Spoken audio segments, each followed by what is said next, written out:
एक समान रूप से लागू होगा। कुछ लोगों का सुझाव है कि अगर सरकार रेंट लेकर छुट्टियों के समय स्कूल के मैदानों का इस्तेमाल करने की अनुमति देती है तो इन पैसों से सरकारी स्कूलों का विकास किया जा सकता है। सरकारी कर्मचारियों को सख्त चेतावनी, आरएसएस की गतिविधियों में शामिल होने पर होगी कार्रवाई। प्रियंक खरगे का बयान। कर्नाटक सरकार ने साफ डायरेक्शन दिए हैं कि कोई भी सरकारी कर्मचारी किसी राजनीतिक संगठन या संघ की गतिविधियों में हिस्सा नहीं ले सकता। मंत्री प्रियंक खरगे ने मुख्यमंत्री को पत्र लिखकर कहा है कि हाल ही में कुछ सरकारी अधिकारी और कर्मचारी आरएसएस, राष्ट्रीय स्वयंसेवक संघ और अन्य संगठनों के कार्यक्रमों में शामिल हो रहे हैं जो सरकारी नियमों का खुलेआम उल्लंघन है। उन्होंने मांग की है कि अधिकारियों और कर्मचारियों पर कड़ी अनुशासनात्मक कार्रवाई की जाए और उसके लिए तुरंत आदेश जारी किया जाए।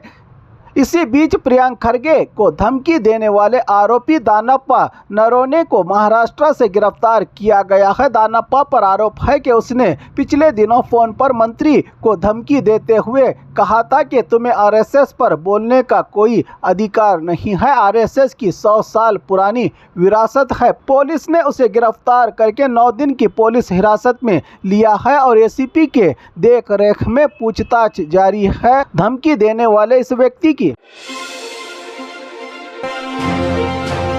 बीजापुर में 50 से ज्यादा मंदिर सरकार के अधीन करने की तैयारी। स्थानीय लोगों और नेताओं का विरोध। बीजापुर में बड़ा विवाद खड़ा हो गया है। खबर है कि श्री सिद्धेश्वर मंदिर सहित करीब 50 मंदिरों को कर्नाटक सरकार के धार्मिक दत्ती विभाग के अधीन लाने की तैयारियां शुरू की गई हैं। मंदिर समितियों और कमेटियों और स्थानीय लोगों ने आरोप लगाया है कि सरकार बिना किसी सार्वजनिक सूचना या नोटिस के ये कदम उठा रही है। लोगों का कहना है कि हर मंदिर की अपनी एक कमेटी और व्यवस्था होती है। सरकार के इंटरफेयर से परंपराएं प्रभावित होंगी। बीजापुर के कई स्थानीय नेताओं ने इस फैसले का विरोध करते हुए सरकार से इस फैसले को वापस लेने की मांग की है। उनका कहना है कि जब श्री सिद्धेश्वर जैसी बड़ी संस्थानों को इससे बाहर रखा गया है तो छोटे मंदिरों को भी छूट दी जानी चाहिए सरकार की ओर से। अगर सरकार ने यह फैसला वापस नहीं लिया तो आंदोलन और विरोध प्रदर्शन करने की चेतावनी दी गई है। भाजपा के नेता और जिम्मेदारों की ओर से यह प्रेस कॉन्फ्रेंस पूर्व मंत्री अप्पा साहब पट्टनशेट्टी के नेतृत्व में की गई।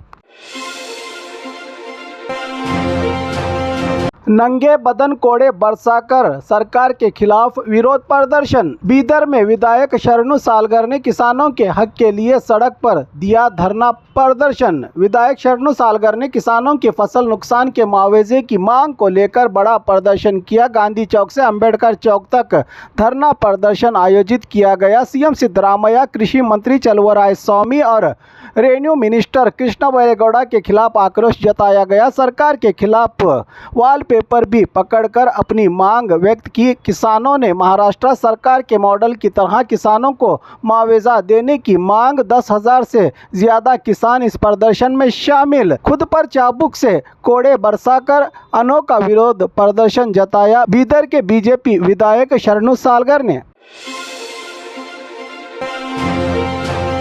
कोलार में पटाखा स्कीम का बड़ा घोटाला, लोग हुए मायूस।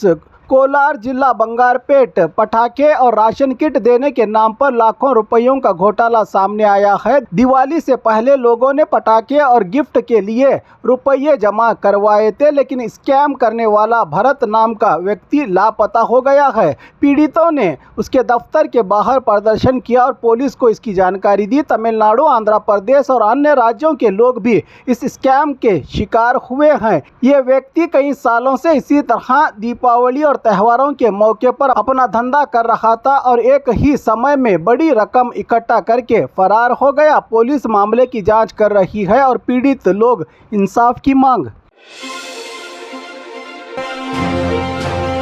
मैसूर बेंगलुरु हाईवे किसानों को मुआवजा नहीं मिलने पर पांडवपुर सरकारी दफ्तर सीज। श्रीरंगपट्टनम सिविल कोर्ट ने पांडवपुर डिवीजन ऑफिस को मैसूरू बेंगलुरु हाईवे और रेलवे मार्ग के लिए किसानों की जमीन अधिग्रहण की गई थी, लेकिन उनका मुआवजा अब तक नहीं दिया गया। कोर्ट का आदेश, अधिकारियों ने मुआवजा देने में देरी की, इसीलिए पांडवपुर डिवीजन ऑफिस दफ्तर के कंप्यूटर, टेबल, कुर्सी और अन्य सामान जब्त किए गए। कोर्ट की ओर से कारण किसानों ने इंसाफ पाने के लिए कोर्ट में याचिका दायर की थी। कोर्ट के आदेश के अनुसार देरी के कारण दफ्तर की सामग्री और सामान सीज किया गया है।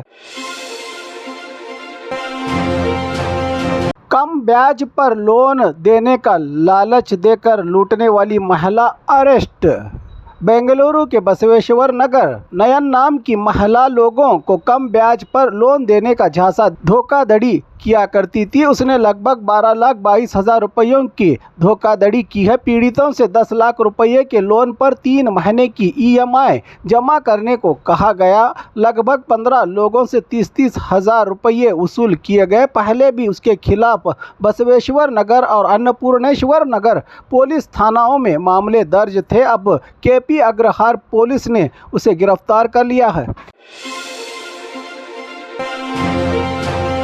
शराब के लिए रुपया न देने पर बेटे ने ली मां की जान। ये दिल दहला देने वाली वारदात बागलकोट जिला तुलसीगिरी गांव की बताई जा रही है, जहां 28 वर्षीय वेंकटेश गिरिसागर ने अपनी ही 58 वर्षीय मां शवक्का गिरिसागर को हाथ पांव बांधकर मुंह में कपड़ा ठोसकर और चाकू से मारकर हत्या कर दी है। कारण वेंकटेश शराब के लिए रुपये मांग रहा था, लेकिन मां ने देने से इनकार कर दिया। इसी के चलते गुस्से में आए बेटे ने मां का ही काम तमाम कर दिया। आरोपी को पुलिस ने पकड़ लिया है और आगे की जांच में जुटी है पुलिस। ऐसा ही एक और समाज को शर्मिंदा करने वाला मामला रामनगर जाल मंगल गांव में हुआ है, जहां वीरन्ना नामी बेटे ने ये घिनौना काम किया है।